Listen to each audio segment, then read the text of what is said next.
right, so today we have an interview with Daoirí Farrell, bouzouki player, singer, number one bloke. Irish folk star in our house. One of the happiest moments in my life to date, and I'm 51, and there's room for many, is driving my daughter Rosa back from a swimming lesson, and she started singing some jolly sportsman, Pomeroy from Cookstown, Dungannon, and likewise the Moy.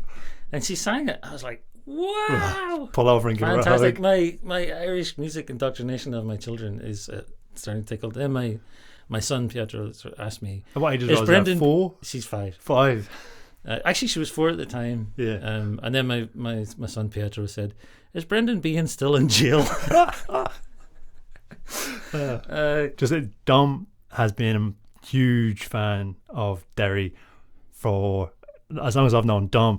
The Creggan White Hare is actually one of the songs that put me back on this exploring Irish music trip that I'm on currently.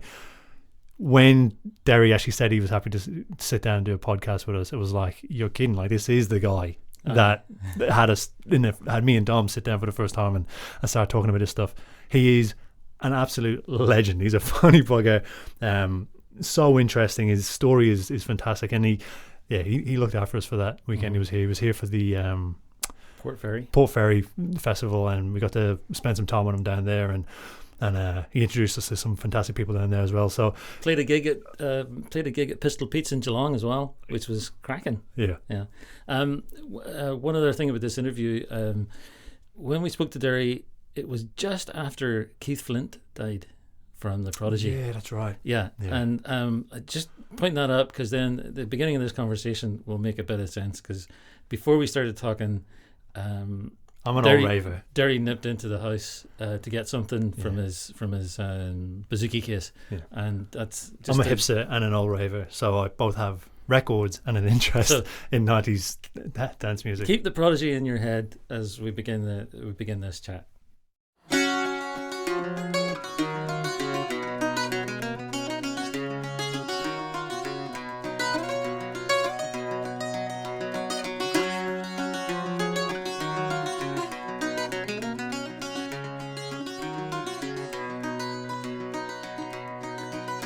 In the lowlands of Creggan there lives a white hare, as swift as the swallow that flies through the air.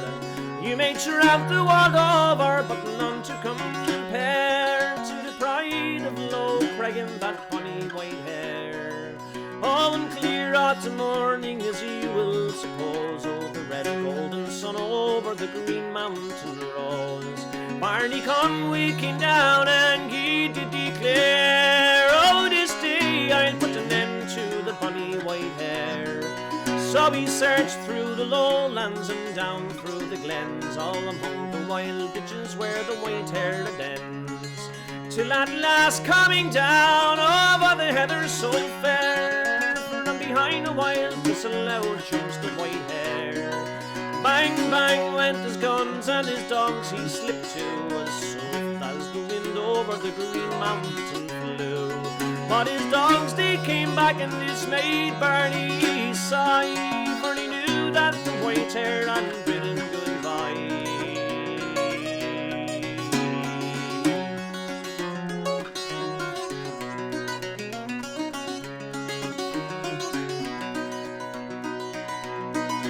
And we're some jolly sportsmen down here from Pomeroy, from Cookstown, Dungannon, and likewise the Moy.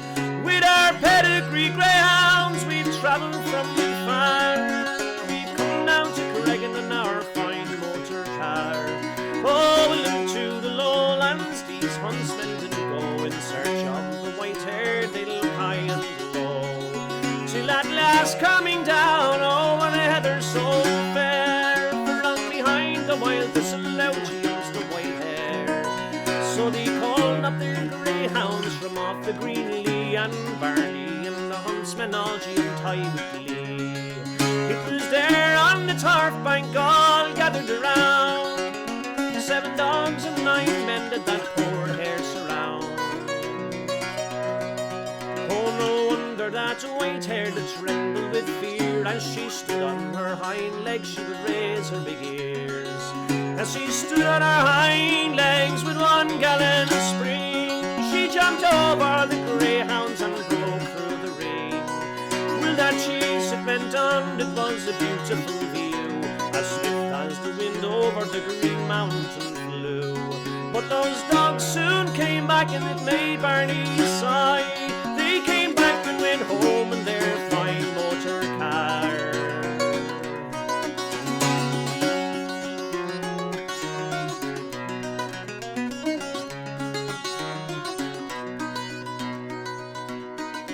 Then there came another man, and you all know him well. His name it was Pat Devon with Bonnie Black and Nell. Oh, in search of the white hair today I'll have fun. I'll bet 50-1 my black bell will her turn. Oh, 5 turns the hair got 10 from Bonnie Black Bell, and the 6th one it was given around John Hockey's well. It was there we lost sight of the hare and the dog, and then 10 minutes later they came for the black bog. Well, that cheese it went on, it was great for to see the right hair and black dog both are roam light and free. Till she travelled to Esker, where she knew the lands well, and to Bonnie Black Bella there soon bid farewell.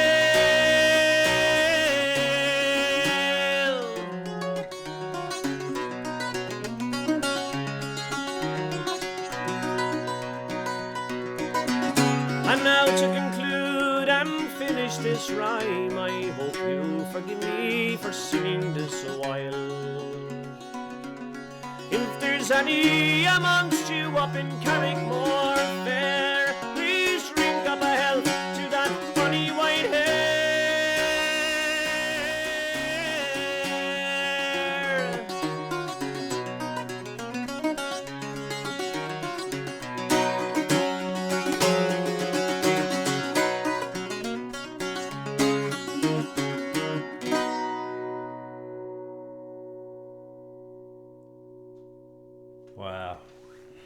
Wow, that's fantastic. Daoirí Farrell, thank you so much for coming on and being on the show. What I'd love to do is just tell you how much it means to have you sitting here with us. About a year and a half ago, I met Dominic. And that's me. Yeah. And when we started to have a chat, we were put together because the fellow who put the two of us in contact with each other said, "Oh, Darren, you're into banjo and that kind of thing. You should, there's a fella from Seattle moving here. You should get in contact with him." And I was thinking, oh, this fella's going to be a bluegrass fella, or he's going to be an old time happy days, someone local to have a jam with. I said, no, he's an Irish fella. I went, oh, and then instantly I felt this panic going on. No, he's an Irish fella. He's going to loads of Irish music. I know no Irish music. Oh shit. Anyway, got in contact with Dom, and then we started to hang out, and we're trading a few things back and forth, and he said, listen, I've got to send you this track. So he sent me a link to Creggan White Hare. Oh, really? Okay. And that was the moment I was like, oh Jesus, like this blew me away. Yeah. And that was the moment of kind of, you know what, for me, I know I need to go towards it more and actually seek out stuff, because it's not going to just fall on my doorstep and borrowing heads in Australia, you know what I mean? Yeah. How did you get into playing, most of the traditional stuff? I don't know, was that the first kind of music you played? Would have been the first kind of music really that I had an eclectic kind of mix of music that I used to listen to when I was a young lad. I was up in your kitchen that time going, I went into the loo and I saw that you had The Experience by Prodigy. It's one of the first LPs actually that I owned, and I love them, and I love them even more. It's a pity this week I kind of love them even more. You kind of get a sense of, sometimes you get a little sense of a sense of a feeling of like loneliness when you're on your own, and then like something like that happens, especially it kind of hits you. It doesn't really matter to me, like I mean that Keith died, but it kind of does at the same time, because it's like a part of my childhood died, because that's what it was. We was actually the first tape cassette that I ever bought was The Experience, and it was a tape cassette, and I had a Walkman, and I used to listen to it on the Walkman. And what I'd do is there was a setting on it that you could set it to go faster or slower. Yeah. And this is a really cool Walkman. And I remember being in Glendalough Hostel with me dad after doing the Wicklow Way, doing a bit of the Wicklow Way, and coming back and sticking the Walkman on slow to show the lads, like, you know, because there was about 20 of us and we were all from Crumlin, and listening to it and then go, oh man, that's mad, like, that's mad, how did you do it? Like, I'm really showing my age here, like, but that's what we used to do. So I'll have to show you when we go in. I don't know when the last time you had a look on the inside of the, because it was the same. I had the tape and that picture. No, that's the second album. generation one. That's the one. The Experience has the 4 characters. It's the cartoons, and that's it has right. Yeah. Like, it's digital writing, or made to look like that kind of digital writing. It's like Leroy MC, and it has all his units of power. Yeah. I remember that cassette, just looking through it. I used to just listen to that and just look at those pictures. Like, I remember that font. I could have the Prodigy font on that Experience album. Yeah. I knew exactly how to draw that. You could draw every that school out, book was just. It's class. I must get a look at it. I do remember the second one, and then I kind of had them all from then. But I'd listen to that, right? Now, this is the God honest truth. And then my next door neighbour at the time, his name was Jamesy. I palled around with his young fella, Anthony. He had 3 young fellas, but Anthony was my mate. He was nuts. This guy was a proper Crumlin head. He was crazy, right? And I loved him for it because I was a bit mad myself. But Jamesy used to give me in LPs over the wall of Pavarotti because his second name was Augusta, so he was kind of Italian. And he used to say, have a listen to this, stick that on now and have a listen. That's a real singer, not like that crap that you used to be listening to up in the room, you know, which was the Prodigy and Rage Against the Machine. And he was Gussie, we call him, Anthony Augusta Gussie, I call him. He was really into Nirvana, but really into Kurt Cobain, so he had kind of stuff that you wouldn't really hear. And then he was mad into hardcore music as well. So I was kind of monkey see, monkey do. I was following him. So this is the type of stuff I was listening to. And then in the evening time, when it was time to come in, me mad come out and call me, and I'd go back in and I'd say to me dad, I was just obsessed with music. I remember it now. I didn't notice at the time, but I was always obsessed. And my dad used to put on this song that Andy Irvine used to sing with Planksty called Time Will Cure Me. I don't know if you ever, I remember listening to it, and it was kind of like, I always would say to myself, I know that sounds like very like music that I know. That's very kind of disturbing, kind of mandolin playing in the background. And what it sounded like for me was The Exorcist. Do you know the music to The Exorcist, right? It's kind of like do do do do do do. It's kind of that kind of a. It's not like it at all, but it reminded me of that. So. Kind of, I still didn't know. Like, yeah, I still. So was it like the syncopation of it or something? I was haunted by music because I knew this kind of, I couldn't explain it, and it was like it was all getting stuck in here, and I couldn't explain it, and I was like, there's nobody even around that I can talk to about it because no one has a clue. Like, there's Mick Owen, there's Scott Dunn, and there's Mucker, me mate Mucker, and these are all mad. We used to all stand on the corner with our dogs and stuff, like, you know, and just kind of go walking up through Drimnagh, see if we could get a fight or so stupid we were. And then there was all this music stuff going around in my head, you know. We used to go home, so we'd go out and be listening to all this. We'd have the ghetto blaster on the corner, we'd be listening to the Prodigy and this and that and everything else. And next day I'd go down to Gussie. He was a bit older than us, so I used to go down and just pal around with him on my own. And he, I remember talking to him years later. I remember talking to him like kind of a good few years later, and him when we would be out having a few pints, and he'd say, I was the same when I was young for the Daoirí. He'd say, I was the same when I was your age. I would have this. He said that's what kind of prompted him to buy a guitar. And then when he bought a guitar, Crosby, Stills, Nash and Young, all the way. Right? I mean, I used to wake up in the morning and I'd go out to my back garden because we lived in a council estate. He'd have his window open and you'd hear diddle-doo, diddle-doo, diddle-doo. I was like, wow, what the hell is that like? And it was this acoustic guitar kind of like, you know, chestnut brown canary. I was like, wow, that's cool. Like, what's that even about? So I used to go into him and he'd say, I don't know, who cares? They were out of it. Shall look. And then he'd show me a video of them at Woodstock, and it was like their break was Woodstock, like, and I was just blown away by it. And then I got into kind of like, you know, all that different stuff. Like Jimi Hendrix played an amazing set there, and it was all that kind of stuff that I was into. So it's kind of always kind of veering towards folk, really, with Crosby, Stills and Nash, even though it was electric-y, but it was kind of acoustic, for like 2 or 3 acoustic guitars and these guys singing mental harmonies, and I was like, this is class stuff. And then back to my house in the night time, and my dad might put on a bit of the Botty Band, and there's Paddy Keenan, and he's lashing out in the pipes. Didn't know what they were. And then the first time I heard the After the Break album, like, I was like, what? I need to listen to that again. That was too much in that now. And I need to, and put it back again and listen to it again. Listen to Farmer Michael Hayes one more time just to hear the which is kind of like 5/7 kind of into 6/8 back into, and it kind of goes from 5/7 into this kind of a mental time, but falls back into 6/8 again for doodle doodle doodle 1 2 3 4 5 6 1. Imagine knowing all that but not being able to explain it or say it out. Like, that's so frustrating, right? It's just like, I know what's happening but I can't. so then I got a guitar. I was bought a guitar for me kind of birthday or whatever, you know, to buy me something. So they got me a guitar, and I was messing around. I was doing a bit in Nirvana and stuff like this, and it's kind of going on like that. And I do whatever the boys would like. They'd come around, and Blur and Oasis were big at the time, so I learned a couple of Oasis songs. Wasn't really into Blur. We weren't in Crumlin, like us anyway. Our few lads weren't. There was a couple of lads up around on Bangor Field, John Mooney and that. He was a super guitarist. His dad was a great drummer, but he was into Blur and he could play everything. He could play the master plan. So like we all, like a couple of us that I had my own mates that were all mad, but I used to go up around to John because he played the guitar. He was also mad, but he used to play the guitar, and I'd go up to him and he was great. He'd go up and we'd just sit in his bedroom and he'd play the master plan, and then I'd bring my guitar around. He'd say, try and play it, and I felt really uncomfortable bringing my guitar out and stuff, even outside the house. Like, I was really nervous, young fella, like, you know.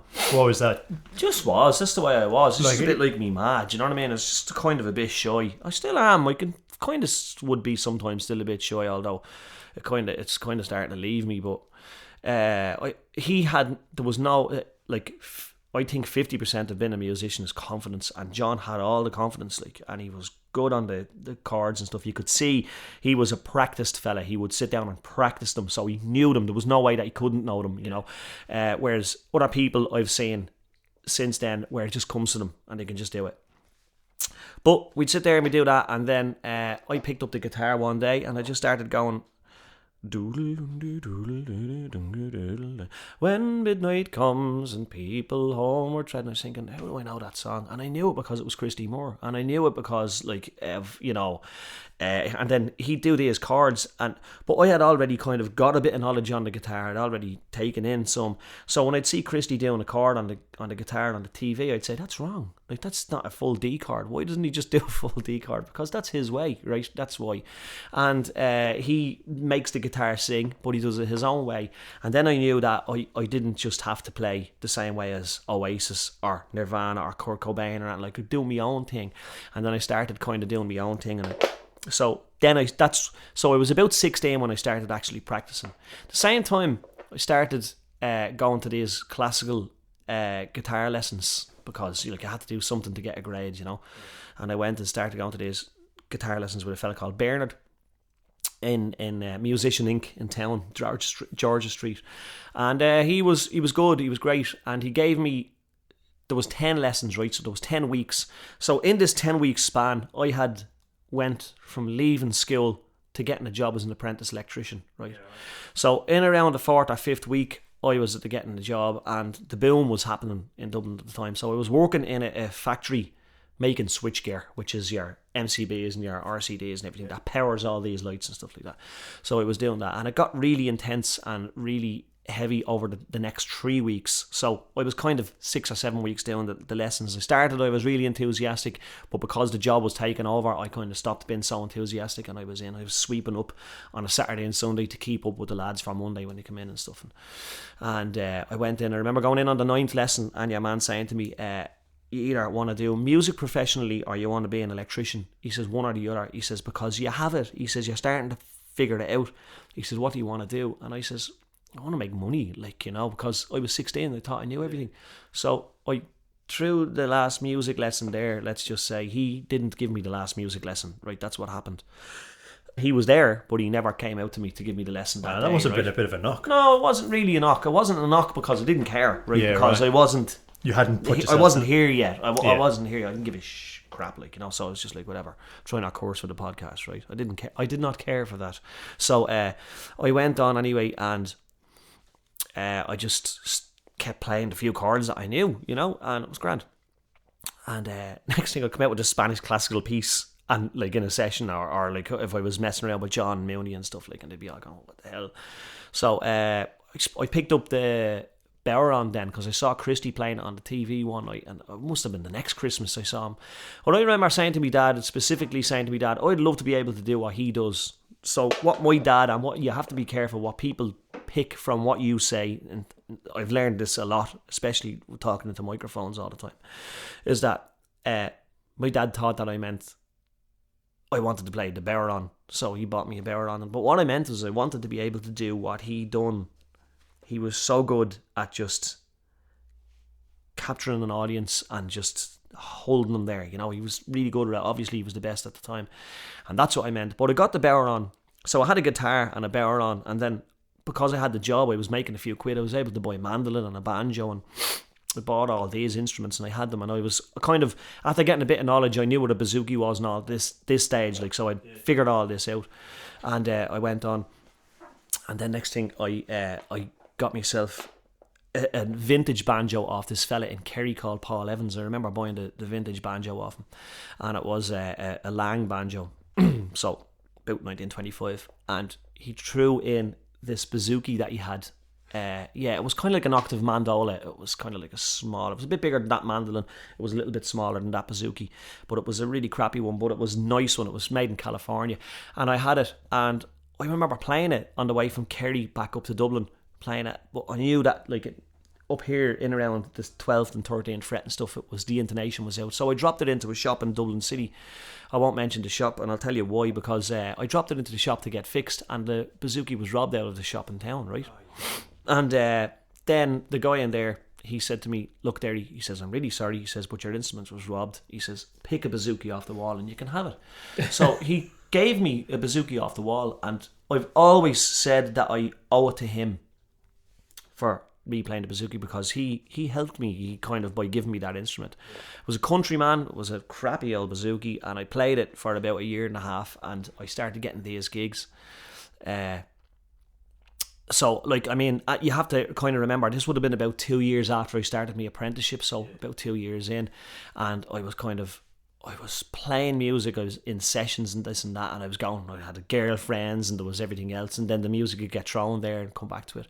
I served my time as an electrician, and I got a job as a foreman on a site in Dublin City, and I was there, I worked as a foreman and kind of a fully qualified electrician for about, I think it was 11 years altogether. I think the 4 years of an apprenticeship and then the 5 or 6 years working on me tools, you know.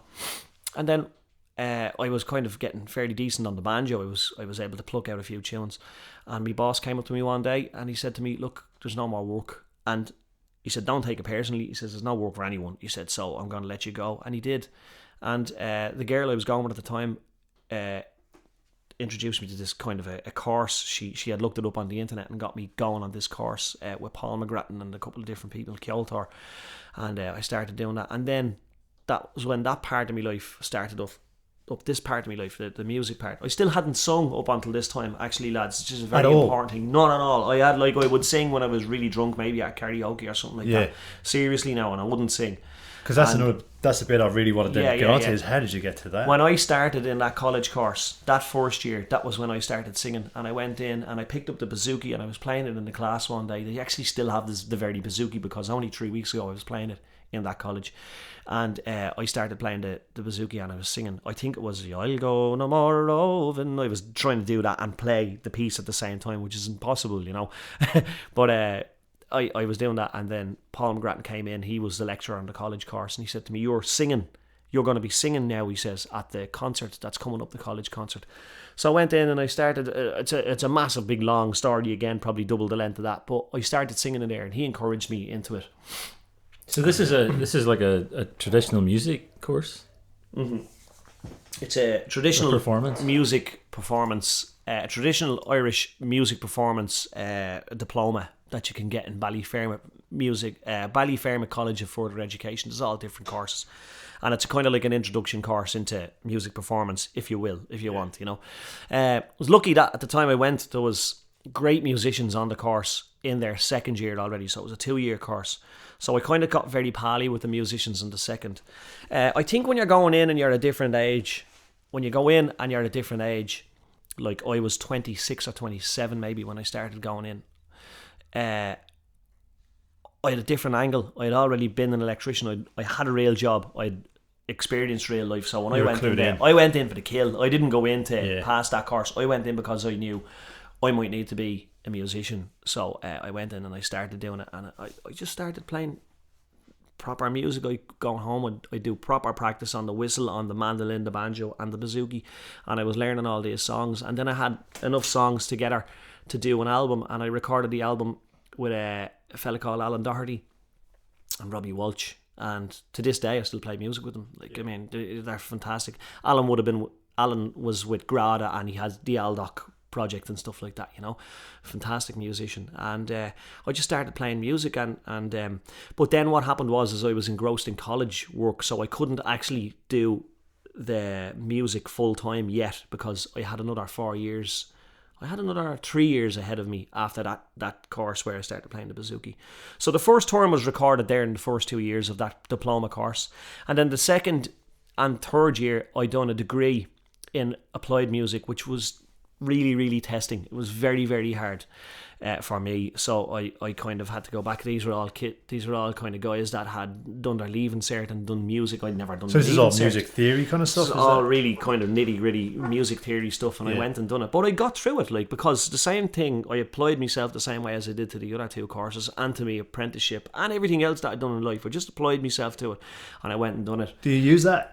No, sometimes, sometimes I do. Sometimes, and it's good. It's good to know. It's good to open a book and look and be able to kind of go, oh yeah, I see where it changes there. It's really good to be able to do that. I don't use it as much. You know how to break the rules, then, I suppose. I would be able to do it if I gave myself a couple of clatters and said, right, let's go, we're doing this, But so that's where I went with that, and then I finished in Limerick. And then we started up that band. I went on to do a master's as well, so I'd done the diploma, the degree, and then the master's in Limerick. And while we were in Limerick, we started up the band Four Winds, which I don't know if you've ever heard of them or not, but my solo career was kind of going okay. I had the first turn out at this stage a couple of years now, and people were asking me to release a new album, and they were begging me to please do a new album. So I had mustered up these 10 songs, and I got working with a kind of an agency over in England. When I say agency, it makes it sound huge. It's not. It was just one lady, and she started working with me. But the thing about it is, she really believed in my music. Terry O'Brien is her name, and she really believed in my music, and she loved it. And when you have somebody working with you that believes in your music, it makes all the difference, So she kind of forced me to make a second album, which was True Born Irishman, and then kind of the rest is kind of history after that. That was astonishing what happened with that album. I mean, I got 2 BBC Folk Awards. I got nominated for 3, and I won 2. The reason I always said the reason I didn't win the third one was because Chris Drever was in the mix, and who's gonna never ever anyone will never beat him. He is just a fantastic aura, and it's just he would be a massive inspiration for me, as well, and such a lovely guy. And he got Folk Singer of the Year that year, but I was nominated for it. You could never take that away from me. I was so proud of it, So that all must have happened pretty quickly then. Really quickly. It happened in a couple of years, yeah. Even down to the singing. This would be my 10th year actually singing with a bouzouki. So it's not that long ago, really, in the grand scheme of things, Would you mind? Maybe go to another. We'll grab a song, and then sure. We'll just have a few more questions for you after that. Yeah. Okay, so I'll do another song for you. I'll do a song off the second album for you, and the song is called Pat Rainey, and I'll sing that one for you because the Gaoiri Singers Club is a very important part of my life, right? It's an a cappella singing club that takes place on Friday nights in Dublin City, on Parnell Square, in the Teachers Club. Club na Mountáirí in Dublin City, and it's a fantastic place where you go. There's no instruments, everyone just goes and sings one singer, one song, unless you're asked to join in, kind of thing. And it's a great night out. Some nights it can be boring, some nights can be really interesting. some nights for me it can be just so musically inspiring that I go home and I can't sleep after it. Like that's me. I'm a nerd. That's what it is. You know, you could go in, guys, and you'd probably say, no, I'm out of here. Or the only reason I'm staying is because the pint of Guinness is like 11 out of 10. Like, you know, but yeah, that's why. I go in as many Fridays as I can. In fact, I've stopped taking gigs on Fridays so that I can go in and sit down and listen. Great place. So yeah. So I'll sing a song. A fella in there wrote a song called Pat Rainey. And it's the first song on the True Born Irishman album, and it's about a traveller who played the uilleann pipes. His name was Pat Rainey. He was from the travelling clan of Rainey, and he kind of based himself in around Galway, and he just travel around from fair to fair, mending pots and pans and stuff. You see, that's the thing that I find fascinating about the travellers, is that they never really, you know, our old people from Ireland, like the old kind of guys from Ireland, they were farmers first. Or they had a job first, and then they kind of played music in the nighttime. And they were just phenomenal musicians. Like, imagine had they applied themselves a little bit more to the music, how good that they might have been. But at the time when they were alive, it wasn't sustainable. You can't do that because if you were caught practicing the bloody fiddle or the bouzouki when you were meant to be out cutting turf, like, no one would talk to you, you know. So you just got on with it and you just done. And this is what I always thought was phenomenal. Like, you know, my name is Pat Rainey, I'm a travelling man, I'll mend your old pots or I'll make you a can. But the song was written because of how fantastic an uilleann piper he was. Like, he was legendary, this guy. And the travelling style of piping is most definitely my favourite. I'm fascinated by Paddy Keenan and Finbar Fury and these guys, you know, especially Paddy. I've played with Paddy for years and I've learned so much off him and had so many great laughs with him, and that. So go on. No, I don't want to get down the rabbit hole before the song, but I'm just really interested about, like, with that style. Like, how is it different than? I mean, is it possible to put it into words, or is that just something you know when you hear it? You know, no, it's not. There's a travelling style, and there's a travelling style, and you can read up about it and everything. There's, you know, it's in the Peebreel, and if you go on, you can read up about it there and stuff. And they say it's more legato, which is kind of it's kind of more boxy, you know. Yeah. Whereas the likes of Seamus Ennis would have played, it would have been more kind of free flowing, or Kevin Rose or Leo Rosen would have played more kind of free flowing, you know, more. Right. It's hard. It is kind of hard to explain, but you can read. Like, there's people that actually dedicated their lives to writing about this, and you can read it, like, you know. But when it's a totally different thing when you're sitting beside Paddy and he starts playing the pipes, like, there's nights where I've sat on a stage and it's nothing to do with drink or anything. It was to do with the actual music. It's that infectious that I've sat on the stage nights when he'd been playing a slow air or something like that, and I cried. I've actually cried, like, and it's just because he makes it so sad, and there's a feeling off it. I kind of tend to get embarrassed when I'm talking about things like that, because I don't want anybody to think that I'm trying to be a musician or anything, or I'm trying to be artistic or anything like that. But there's a feeling, I can't explain it, and it's fantastic. I'd play music for free if I could have that feeling all the time. I really would, you know. It just takes you away from the crap in the world and stuff, and he can do it. Anyway, look, I'll play this song for you. Fall the Dal Day, Pat Rainey, and so this was written by, as I said, Fergus Russell from the Golian Singers Club, and it goes like this.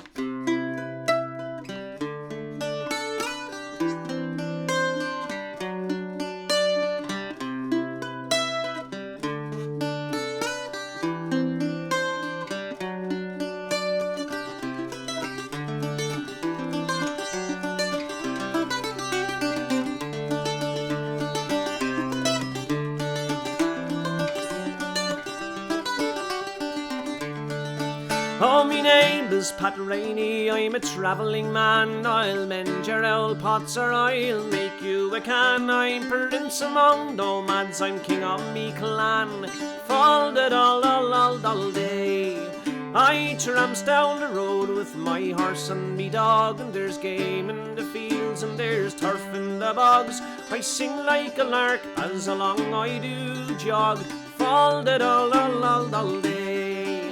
Well, I'll camp by the river and I'll catch me a fish, and I've always got plenty to put in me dish. Me brogues and me shorts, well, I surely can stitch, fall the dal day.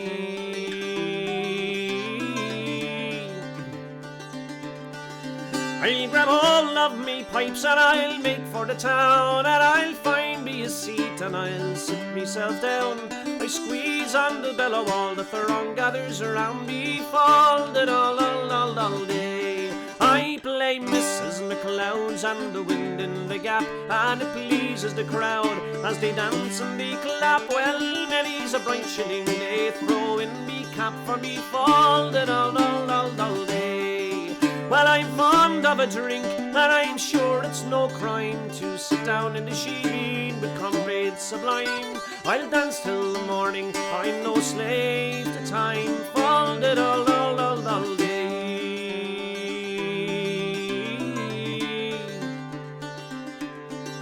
Well, the housewife each night she comes down from the farm, and her husband he gets cold, but I'm quite warm, for here in me tent she will come to no harm, fall the dal day. And when winter comes around, for fear of the damp, I'll whistle me dog, and down the road we will tramp, and that housewife will sigh when she sees we broke camp, fall the dal day.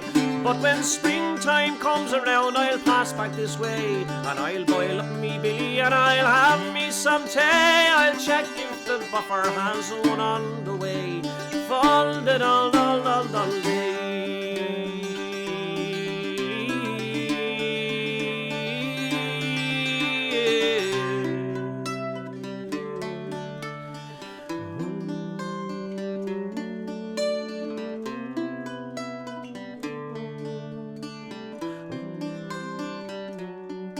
For me name is Pat Rainey, I'm a travelling man. I'll mend your pots or I'll make you a can. I'm prince among nomads and I'm king of me clan, fall the dal day. Fall the dal, fall the dal, fall the dal day.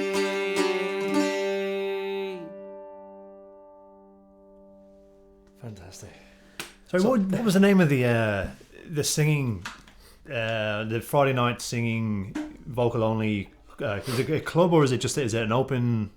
It's an open thing. It's called Ungolian Singers Club. Yeah, and as I say, it takes place in the Teachers Club on a Friday. Friday nights.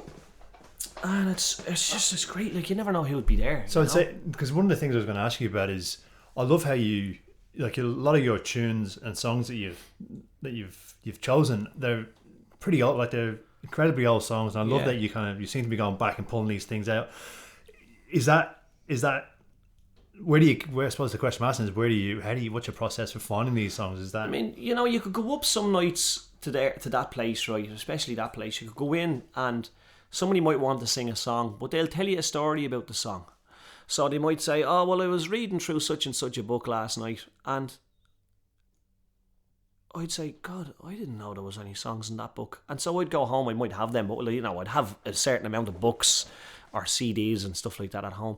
And I'd go home and I'd have a look through them, and right enough, the bloody song would be in it, surrounded by 10 other songs that are legendary that you've never heard before, and the words of them, sometimes the words will attack you, and then it might say underneath the song, it might say, to be sung to the air of such and such, and you go, God, that makes so much sense when you actually sing along to that air.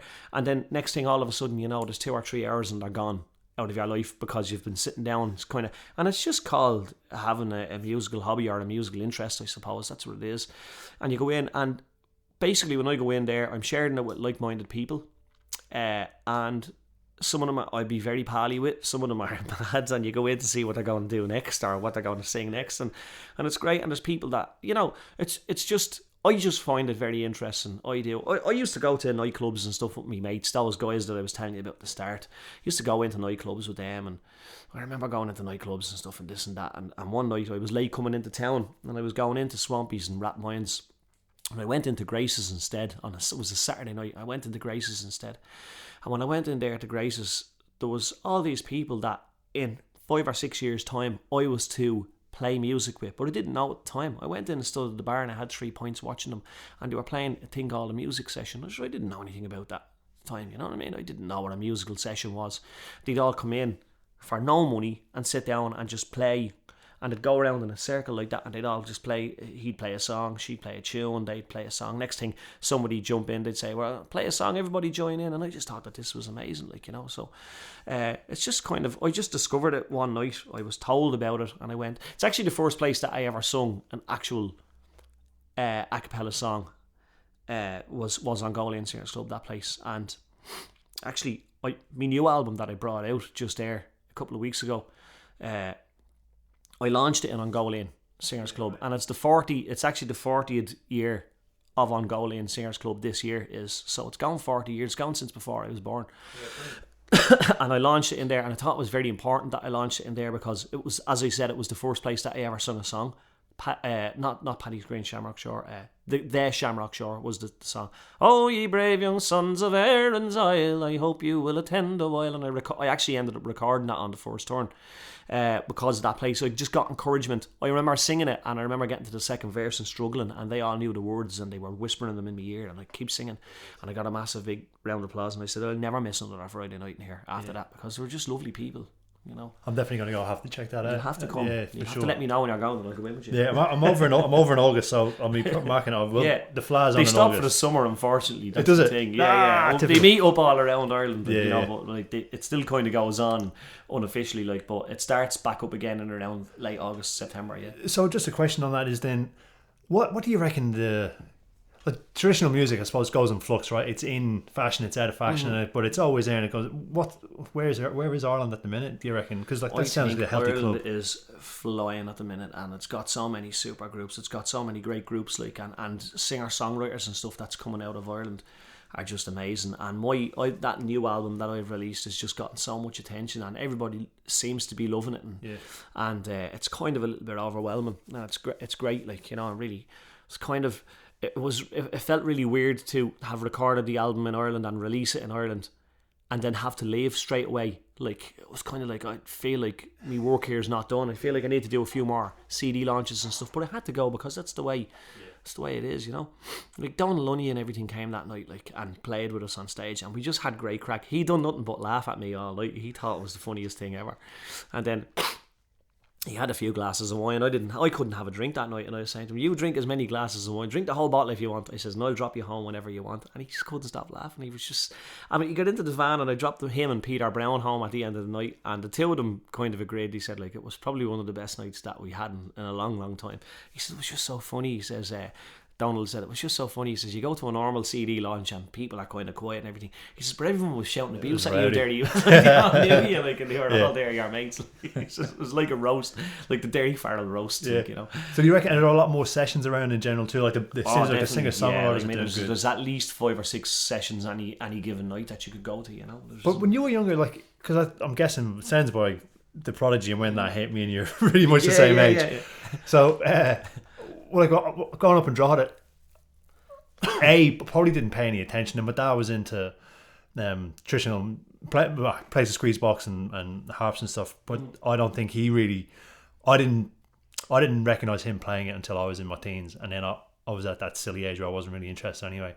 But there was a couple of sessions in Drogheda, but you'd have to really know where they were and search them out. Was that the same like in Crumlin? No, I don't know. Well, like, I mean, no, there was definitely. I remember going. I used to ramble on into Devitt's on Camden Street, and that was a place where,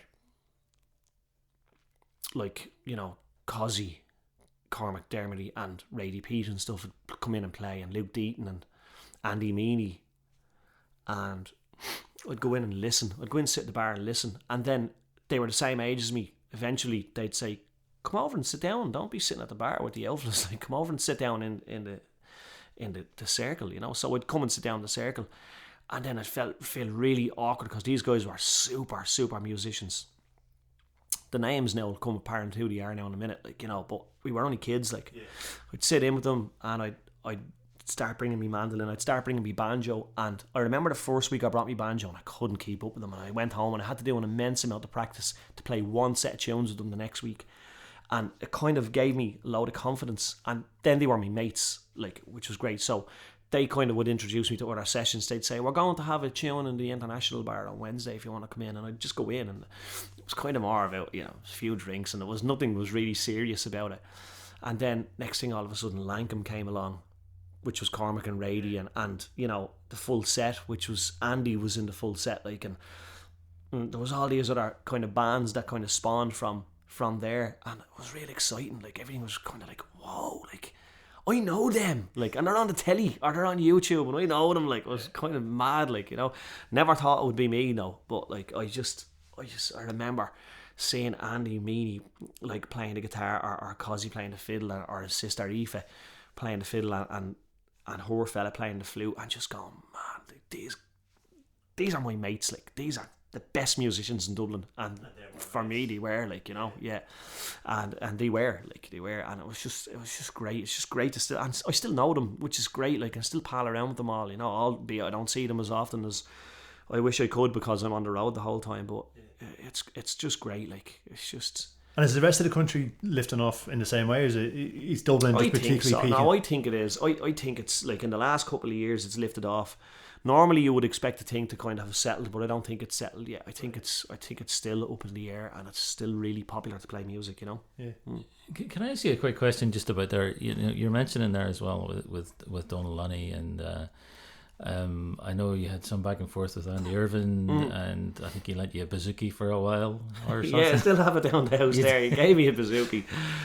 He said to me, will you stop asking me for a go on my one? He says, if you really want one, I'll give you one, like, Right. So I mean, not to be sounding starstruck or something, but it's pretty amazing to find yourself kind of recording with those guys, right? And recording with Donal Lunny. So, like, how did you approach that when you were first kind of working with it? I mean, were you bricking it? Would you stop? Like, I mean, like I remember the first time I ever met Andy Irvine. He was in Whelan's. I met him in the urinal in Whelan's, and I went, and he was like, yeah. He was like, yeah,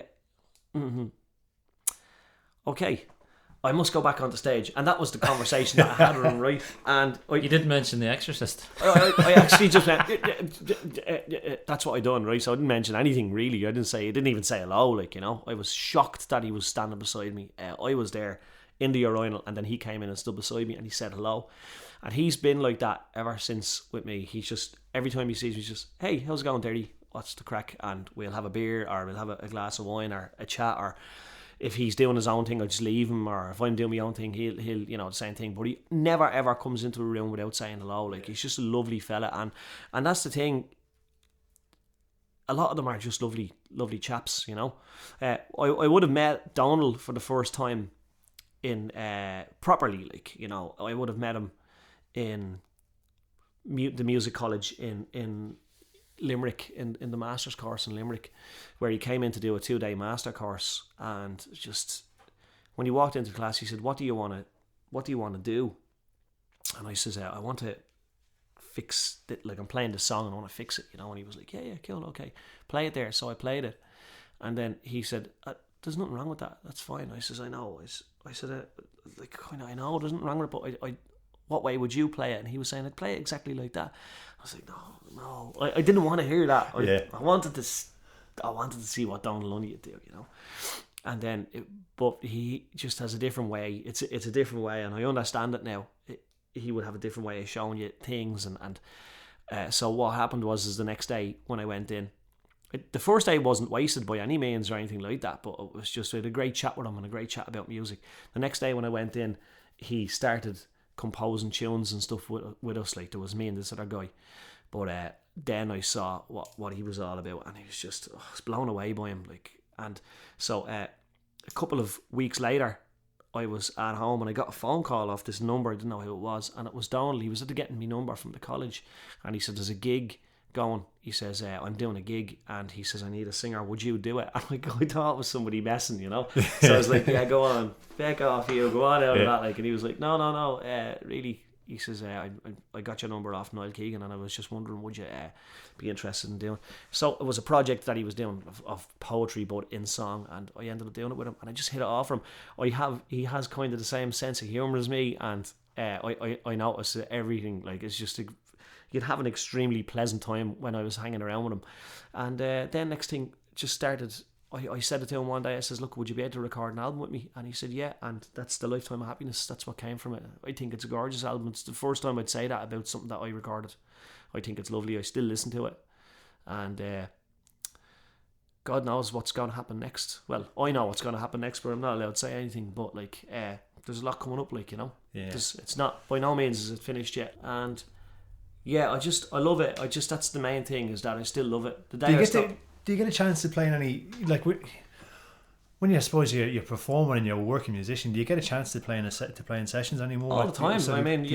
Anytime that I'm not doing anything in an evening, I still go back into those places. Like, it's still, well, Devitt's isn't anymore, you know. It's kind of, it's been Temple Bard. Yeah. It's been Temple Bard, you know.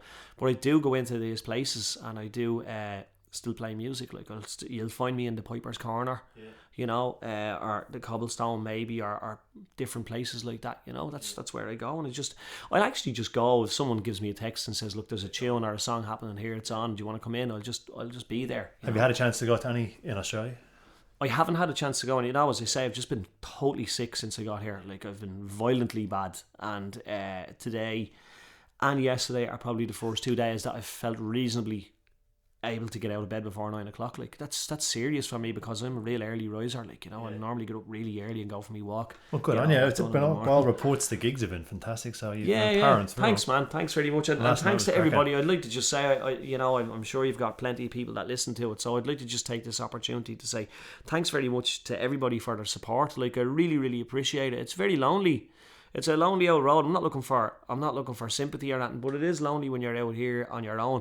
And I've learned so much this time, and I'll know double the amount of people for the next time I come out. And then that's what happens. Like, I go to England now, and it's just like a holiday when I go to England to do me tours and stuff like that. It's great, really, really great. See, it's funny, you're going to England, you're doing a tour. I mean, I was thinking about you talking about Christy Moore. I remember reading about him doing folk clubs in the 60s in England and stuff with and other people like Davy Graham and then people like Dick Gaughan and stuff like that, and just that sort of circuit that used to exist. Andy Stewart, Hamish Hemlock, all these guys. Hamish Hemlock, I've heard so many stories about them, like, and so many funny stories. But you're sort of following in that tradition in a way, right? Do I want to do that? I don't know. I don't know what I want to do. Like, I hadn't had any time to stop and think, so I don't know what I want to do, but I'm kind of enjoying it. It's do you know something about performing? It's a little bit addictive. I don't have an addictive personality or anything like that. Like, I could take or leave a drink or whatever, you know, kind of thing. I love, if I've any guilty pleasure, it's buying bouzouki's, but I play them all, you know, and it's kind of healthy, kind of.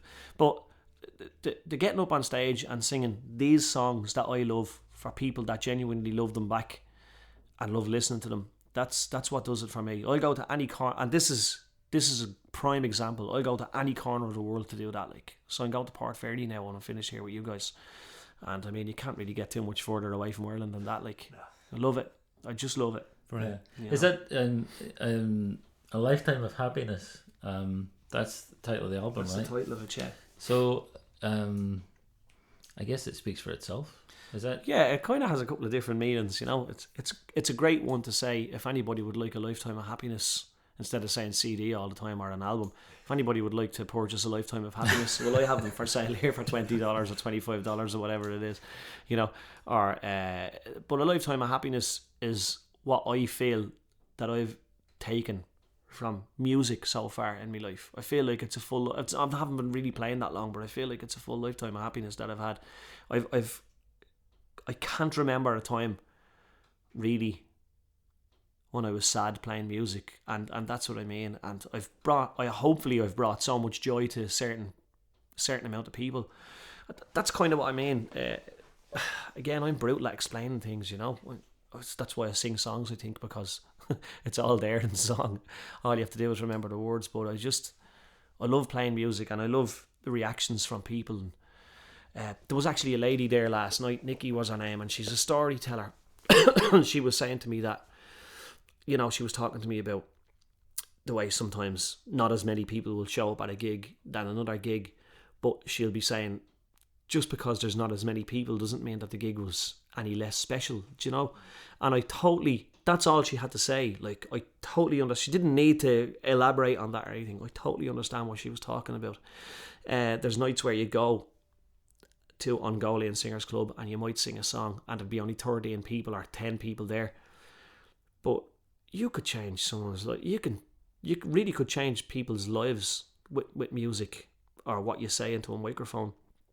I've had so many people in the last 2 years come to me and say, we've started playing the bouzouki because of you, which is one of the most ridiculous statements that I've ever heard. But you have to take it on board, because they did, like, if they said that they started playing bouzouki because of me, the only thing really I can do is just be totally flattered by it. And it kind of, you kind of feel, I kind of feel uncomfortable at first, but then you just have to let it happen, because isn't that a lovely thing? Like, isn't that lovely? I've started singing lessons, Daoirí, because I heard you singing the Creggan White Hare. Like, that's one of the nicest things that somebody could say to you. It's actually making me feel a little bit emotional now, you know, and that's why I still play music, because there's people out there that believe in me. Otherwise I would have just stopped a long time ago, you know. I love it. I feel pretty inspired. Yeah, there you are. That's it. That's why I'm here, you know, and that's why I'm here on my own. Anybody else would think I was a madman. Any of those guys that I stood on the corner with in Crumlin, they all think I'm mad, like, you know. And they're probably right, but they don't know. They don't have that in their heart what I have for music, and they have it for other things, but them things are all in Crumlin and around Dublin. Mine just takes me everywhere, all over the world. Introduces me to people like you guys that I've never met before, and now I've probably got pals for life. Do you know, that kind of thing? So yeah. Would you do us a favour and play us one more? I'll bang you out another one, yeah. Sure. Thanks so much. I'll end it on that. Yeah, make sure you check I know you probably only get 10 or 15 minutes out of it. But not at all. Absolutely amazing. That's great. What song do you want me to sing out in particular? You, unless Dominic has something in his mind, but I'll let you.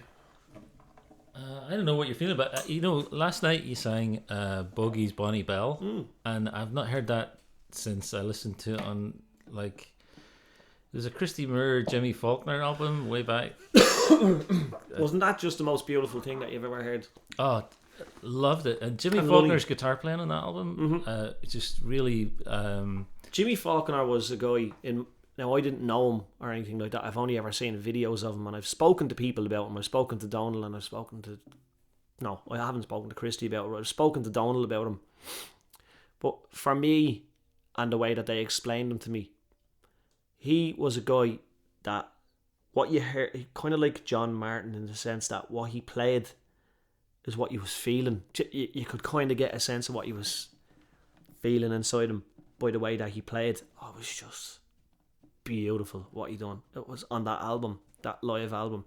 And there's a couple of songs where, if you want to be a real nerd and you listen to them, some of the words and some of the lines are wrong in it, but they're still the definitive version of the song. Does that make sense to you? Because like, the music was just as beautiful as the singing, and the song choices and everything about it. Like, for me anyway, that's probably people going to now pipe up and say, no, we think you're wrong, you're talking through your arse and that. But for me, that was one of the albums that made me want to be a musician, the Live in Dublin one, you know. And a song in particular which used to just break me heart was Little Mother. Oh my God, just that song was just so kind of like, it was just kind of so not traditional, and it was kind of like more Pink Floyd kind of a vibe or something like that off it, you know. It was just real spacey or something. And I remember hearing that and Jimmy Faulkner's guitar on that and just going, Christ almighty. So the song on that album that I thought that I would be able to sing and kind of could relate to most when I recorded it was Bogey's Bonnie Bell. But like, you've got so many songs like The Boys of Blarney Pilgrims and this and that, like, and what a great album. Look, I'll shut up and I'll sing this anyway for you. So Bogey's Bonnie Bell, it goes like this.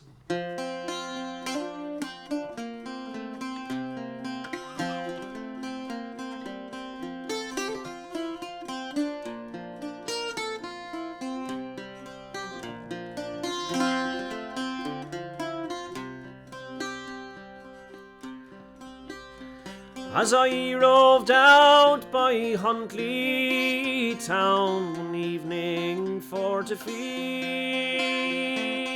I met with Bogie O'Kearney, and with him I did agree. What you care for is two best horses, or cart, or harrow, or plough, or anything about farm work that I very well should know.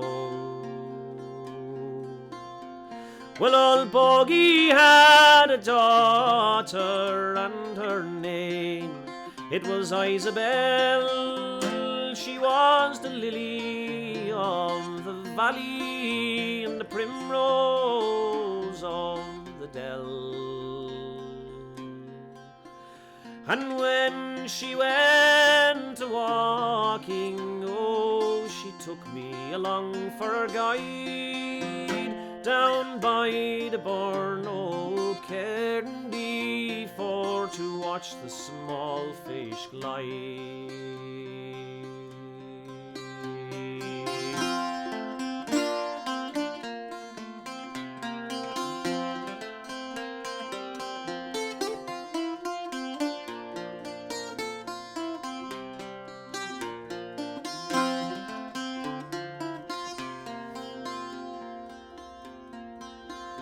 And when 3 months they were past and gone, this girl, she lost her bloom, and the red it fell from her rosy cheeks, and her eyes they began to swoon.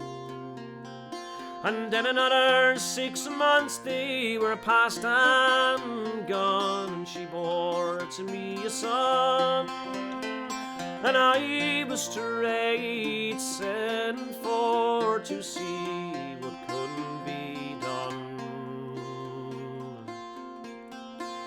Well, I said that I would marry her, oh, but no, this wouldn't do, for you're no match for the bonny wee lass, and she's no match for you. And now she's married to a tinker lad who comes frae Huntly town, sells pots and pans and paraffin lamps, and he scours the country all round. And maybe if she's had a better match, old Bogie, he cannae tell. Fare thee well, me boys, o' Huntly town, and to Bogie's bonny bell.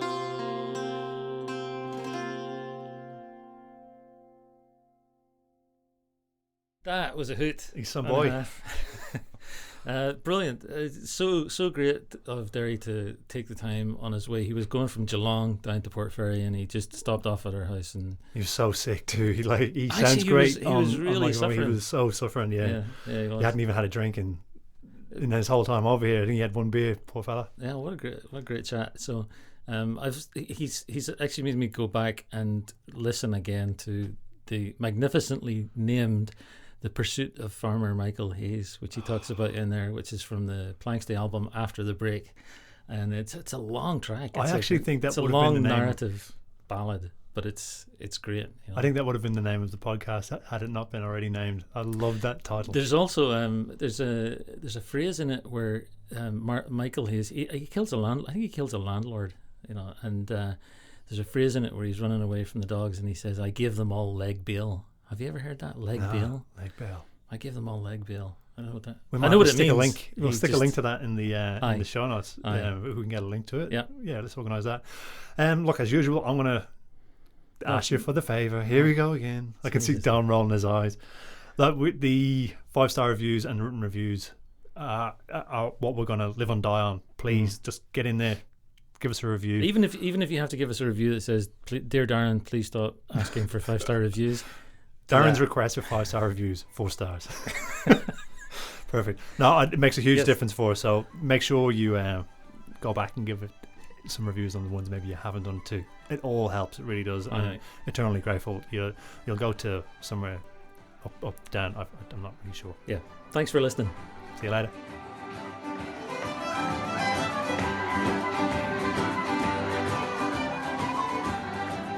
Hi, my name is Rosa. I'm gonna eat an apple.